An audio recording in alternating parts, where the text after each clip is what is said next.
Hey, y'all. Welcome to your show. Don't be a victim.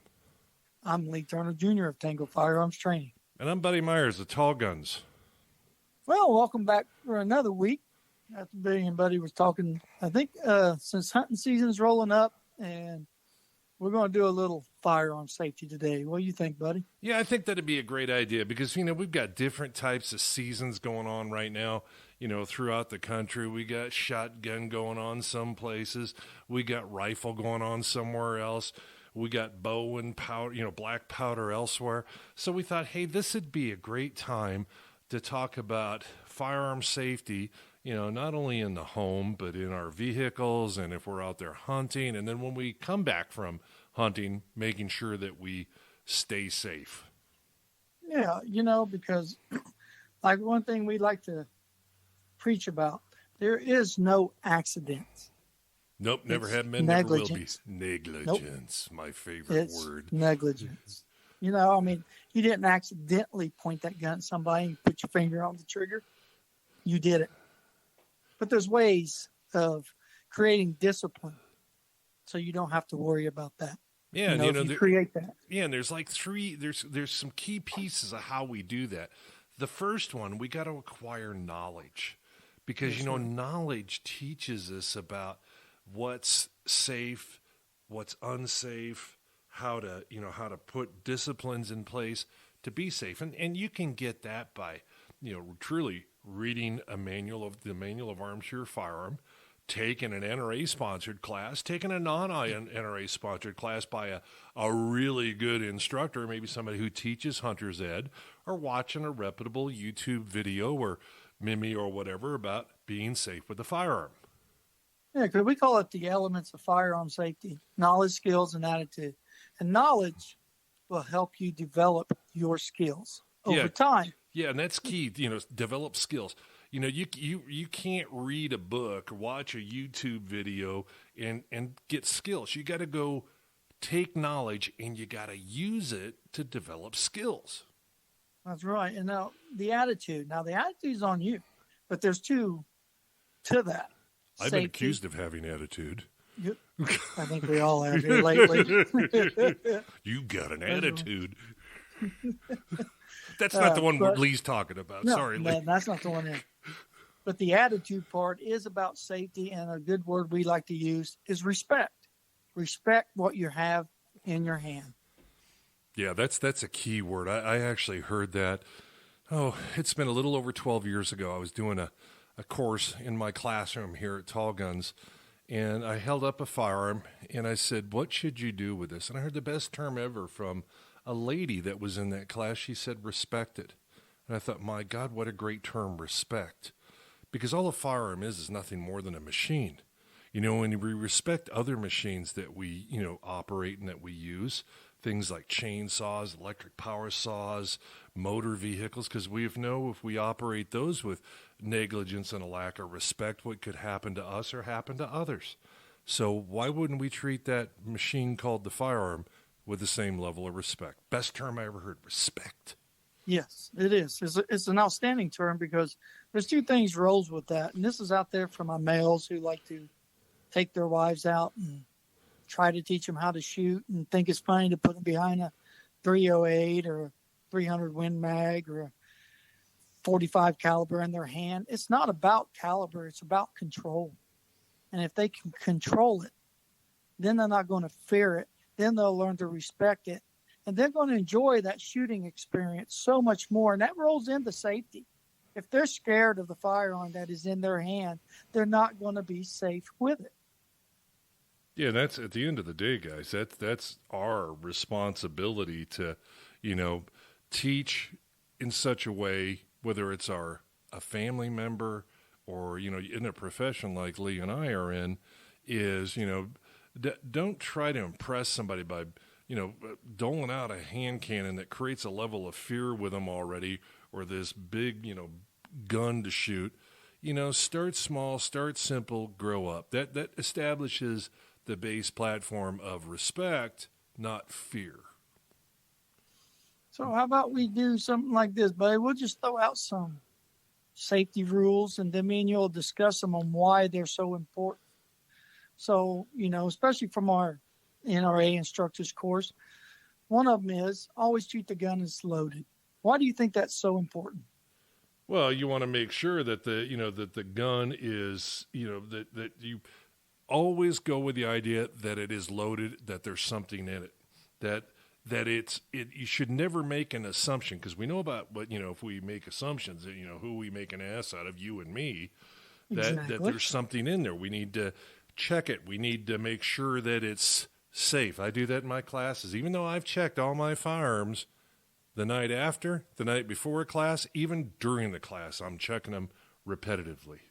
Yeah, you know how many stories we've heard? Well, I just went in to clean it, and it went off. Yeah, and I put a hole in my wall, and the judge has sentenced me to come take this class from you because I had a negligent discharge. Or put a hole in your foot. Well, yeah, or God forbid. That's why we treat them. Yeah. We treat them as if they are loaded. And even though when I go and I want to clean one of my firearms, I know it's unloaded, but I'm going to treat it as if it's loaded, and I'm still going to check it for my safety, for my family's safety. It's not a macho thing saying, well, I can go clean my gun. Well, go clean your gun. But there's nothing wrong with ensuring that the gun is unloaded. So we're treating it as if it's loaded. And there's one that even goes before that. What one's that, Lee? Always keep the gun pointed in a safe direction? Yeah, now that's the critical one. And that's because we don't want to make that assumption that the gun's not unloaded. And oh, by the way, any of you that may have watched some stuff recently on television, I watched a damn assistant district attorney, point a firearm at a jury, and I thought, and with his finger on the trigger, and I'm thinking, you freaking idiots, you violated the first rule of gun safety. And I don't believe that they checked that firearm. Yes, he did. Yes, he did. Had two detectives in the classroom. It doesn't matter if it was checked or not. Yeah, the damn gun that Alec Baldwin shot and killed the cinematographer and the assistant director with was checked before, and he pointed it at the camera. So don't ever point the gun unless it's in a safe direction. Do not point it at human beings. Exactly, because if you point it, especially where I come from, you point a gun at me, guess what's going to happen? I'm pointing one back. If I'd been on that jury, I'd hit the deck, made a fool of him or something. Well, if somebody points a gun at me because they're being foolish, we call it flagging. I'm taking it away from them. The first thing I'm doing, I'm taking it away from them. I don't care who they are, if it's loaded. We know how to take guns away from people. It's part of our overall training. I'm going to take it away from them. I'm taking that gun away from them, and I'm going to unload it, and then I'm going to read them the riot act, and by God, they're going to drop on one knee, and they're going to give me 8 Our Fathers and 6 Hail Marys, forgive me, Father, for I have sinned. Well, now, Based on that, we're going to take a little quick break here, and we'll be right back. All right, we're back from our religious experience. Go ahead, Lee. Yeah. So now we're still on that same topic, because keeping a gun in a safe direction, you got rifles and you got handguns. So there's different ways for each one. You're not going to hold the rifle as you would a handgun, because with a rifle, you have a sling. You also have the arm cradle. That's when I'm out hunting, or when I was hunting and walking through the woods, I like the arm cradle. If I'm done, I'm going to empty my rifle and I'll sling it. Now, with a handgun, that's a different story. If you're not going to have it in a holster, you definitely want to keep it pointed at an angle at the ground. See, with a rifle, barrel up. Handgun, barrel down. Yeah, or if you're carrying with a shotgun, and you're going to have the breech open, if you've got a good old over and under side by side, you could carry it in an arm cradle, but it's going to be opened or over your shoulder, where you've got the breech open. If you got a pump action, you're going to have that slide back. You're going to make sure all those rounds are out of there as you're walking. If you're walking through on the hunt, barrels down towards the ground as we're walking through. And then as we come up on our targets, our bird's flush, we're going to come up, swing up, follow through to get the shots off. So we want to make sure we've got them down. And you should really, to be honest, if you're hunting with a pistol, i.e. really it's a revolver, not a lot of people are out there hunting with pistols. You're hunting with a revolver. is, you want to make sure that you got it in a holster, whether it's across the chest or it's on your hip. And if you're carrying it as the backup gun, because up here where I live at, we got this really nasty thing called, mountain lions and bears that, if it's on your hip, that it's secure, that if you were to be attacked and you went down, that you still can get it to be able to use it. Because that's why that third rule, you got to always, know, excuse me, that you always point that gun in that safe direction. I mean, that's the bottom line. You got to point that in a safe direction. And, you keep it unloaded till you're ready to use it. And here's the other big one, boys and girls. I'm going to read these kind of off in sequence from the NRA. First, always keep the gun pointed in a safe direction. We've covered that. As part of that, you got to know your target, know what's beyond. So when you shoot, you don't shoot into somebody's house or over a hill. The next one, and this is the big one, always keep your finger off the trigger till you're ready to shoot. Fundamental. These wannabe prosecutor in the Kyle trial did not do.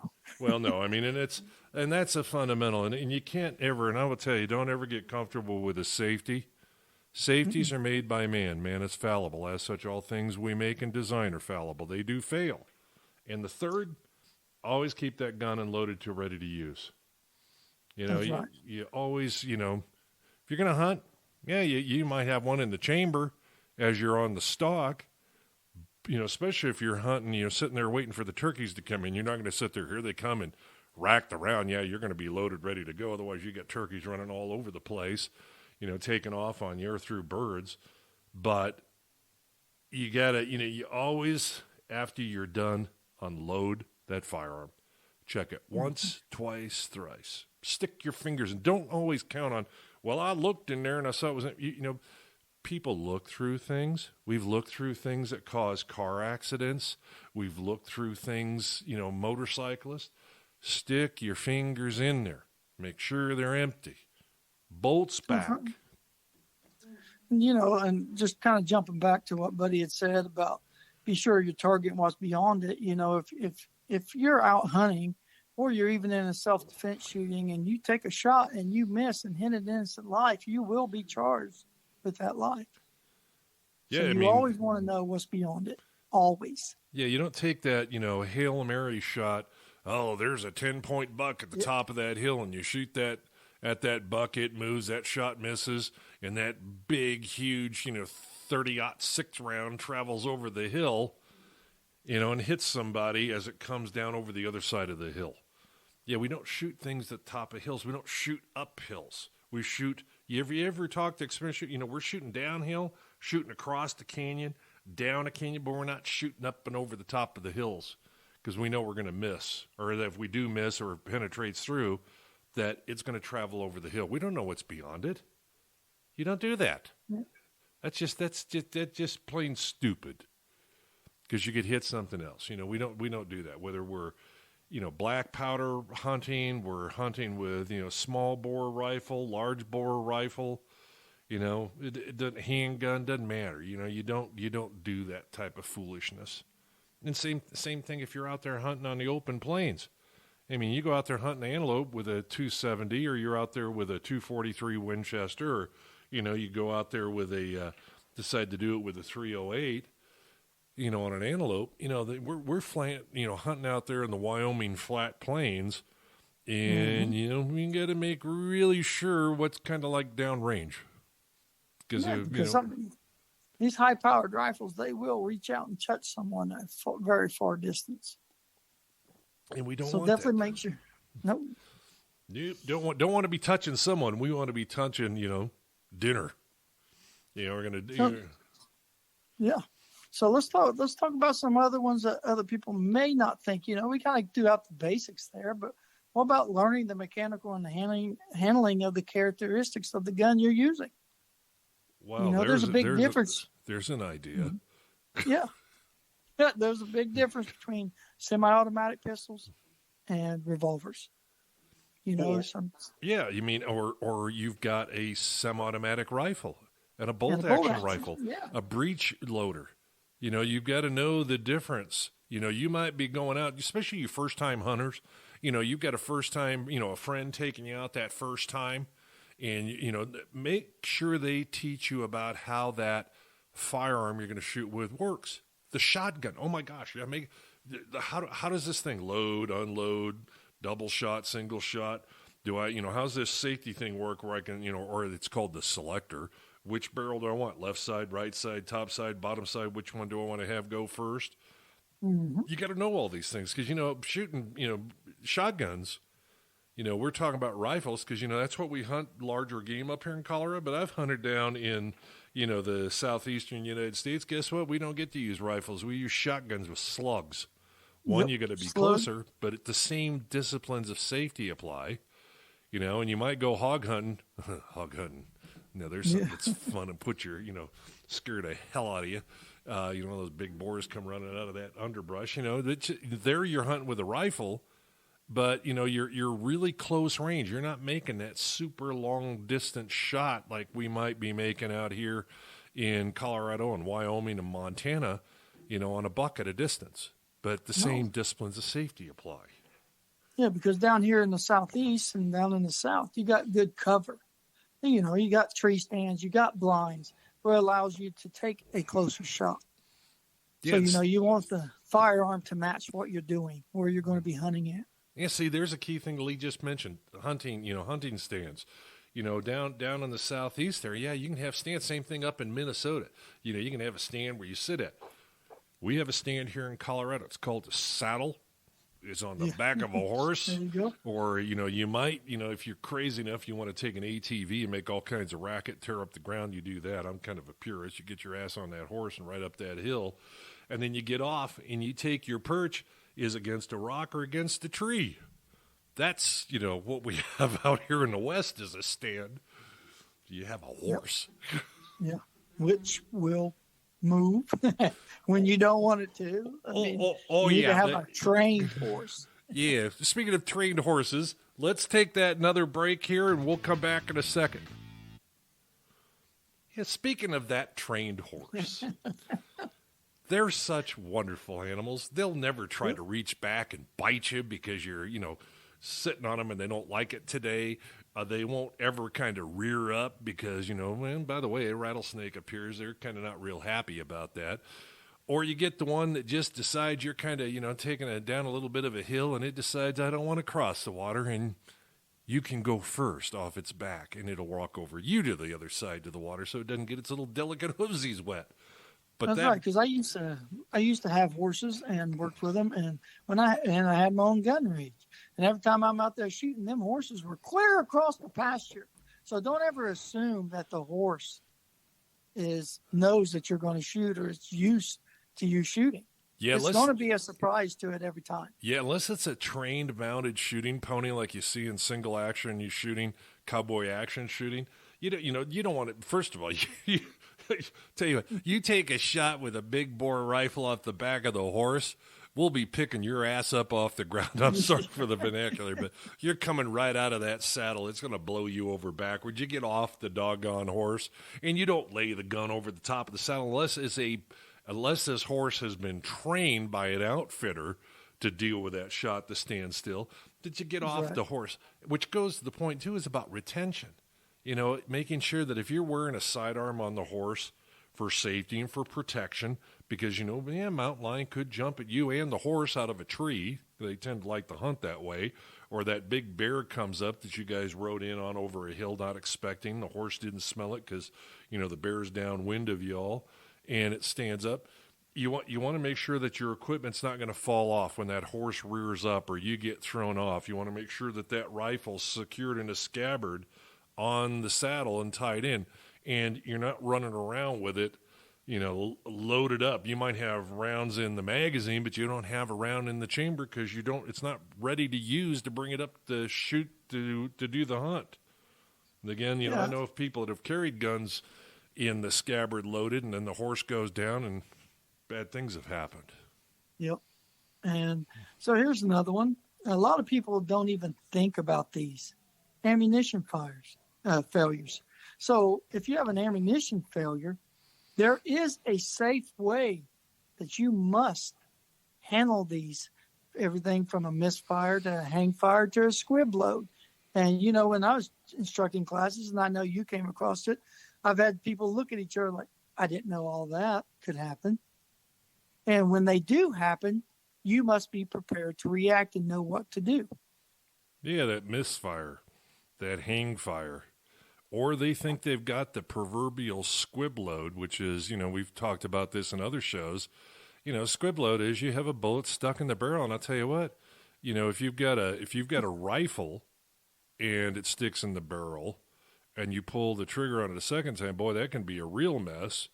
Handguns can be a mess. Shotguns, if it's a slug, that'll definitely be a mess because that barrel's going to fail. It's going to blow out the side. If you're shooting bird shot number 7, number 9, all this other stuff, you're not going to have the chance of that risk. But you got to have something that's nice and long, like a big long wire zip tie, like the ones I liberated from the back of an Xfinity truck many years ago. And I was paying to have service installed here at the office, but I just borrowed one. It's about, they're about 3 foot long, black ones. Could trim it down a little bit where I can come in from the chamber side of the barrel, push it out through the end to see if anything's in there. Or you can also use it if you dropped your gun. This happens. Drop it into the mud. Mud will impact up through there. Oh, for God's sakes, guys and girls, don't pull the trigger and try to drive out the mud. That's just like having a squib load. The barrel's going to blow up like a banana. You'll be lucky if you survive it.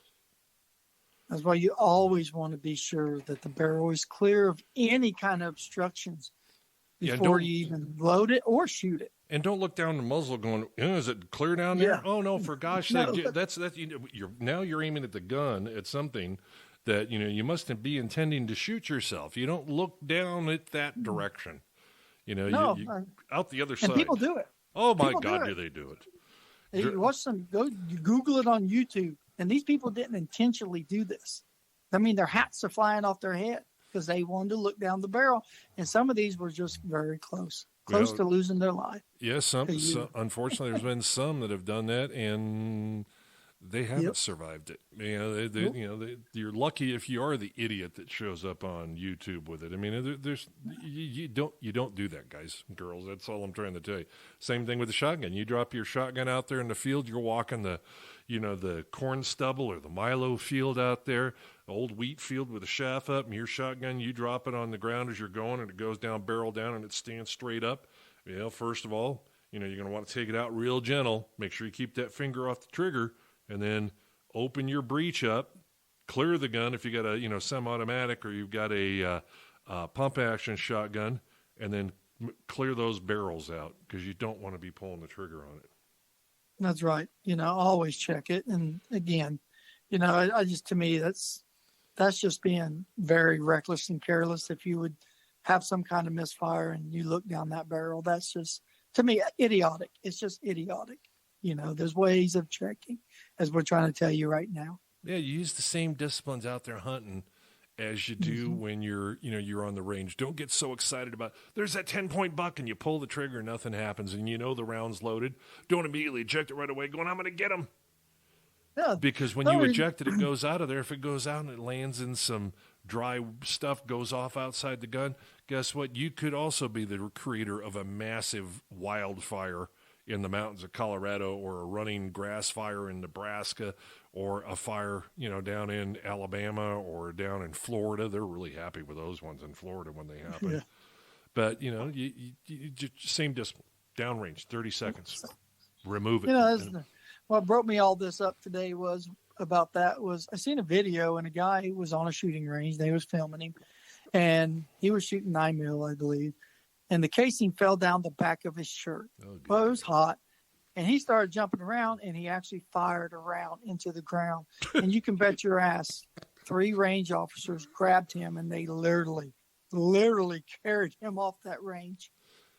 Oh, my God. Yeah. Well, that's why range safety officers there. No. Yeah. That's why if you do shoot on ranges, which we're looking at getting one going down here, always read the range safety rules. That's just part of the safety. Read your range safety rules when you get there, because if you break them, you're going to have a range safety officer on you, probably giving you no warnings, or they're going to give you 1 warning. And then after that 1 warning, they will eject you off the range. And if you're out there in the woods and you're hunting, I mean, you violate some shooting rule. Either one, the people you're shooting with, hunting with, are going to say, dude, you're done. You're unsafe. I'll never do this with you again. Or a warden, a game warden, happens to see you doing something foolish.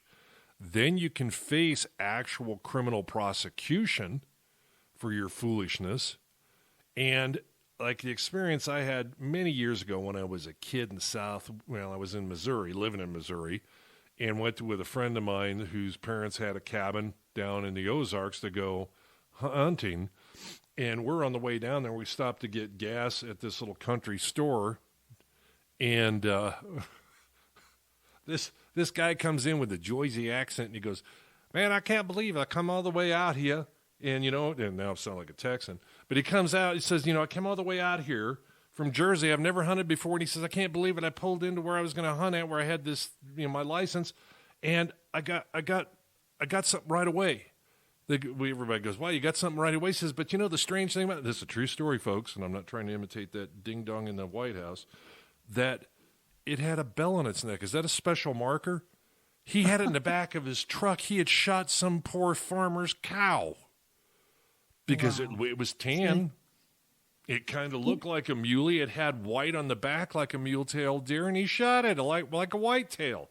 It's like, oh, God. Now, I was only at that time, I was 13 years old, so that's been a while. So make sure you know the animals. Make sure you've taken that hunter's ed class.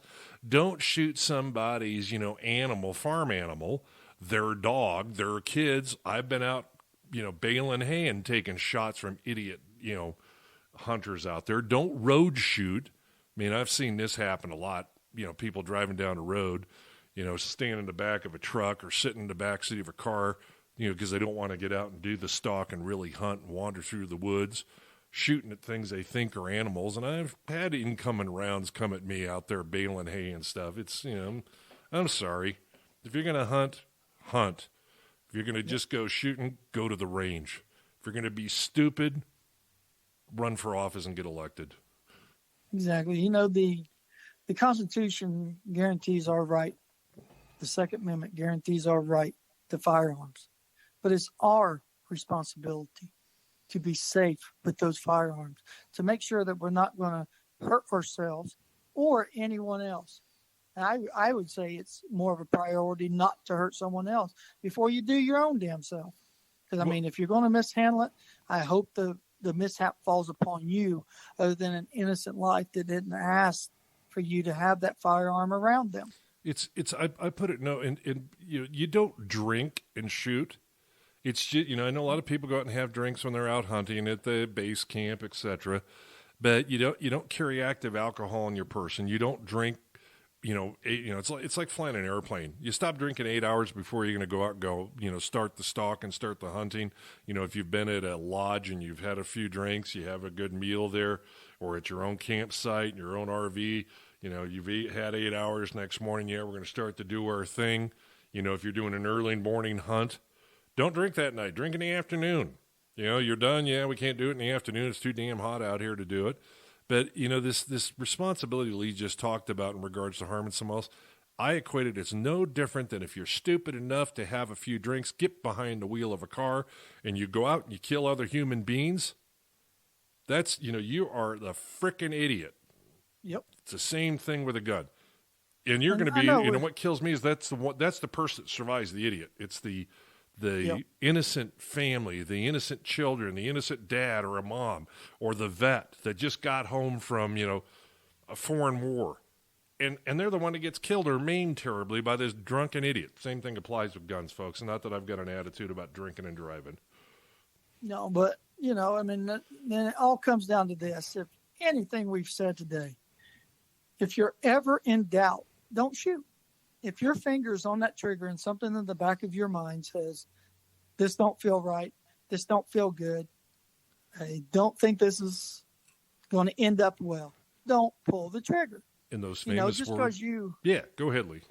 Just because you put your finger on the trigger don't mean you have to pull the trigger. No, in those famous words of Leroy Jethro Gibbs, trust your gut. If your gut tells you don't feel right, don't do it.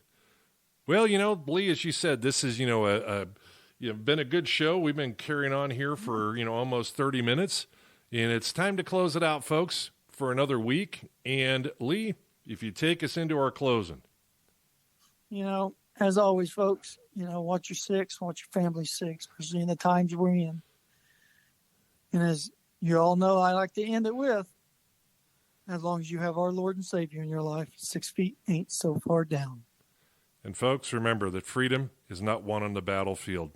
It's won in the schools and within the home. Teach your children about freedom, know what they're being taught, and defend freedom because it's under attack. And until next week, this is Lee and Buddy signing off. Have a great week, folks.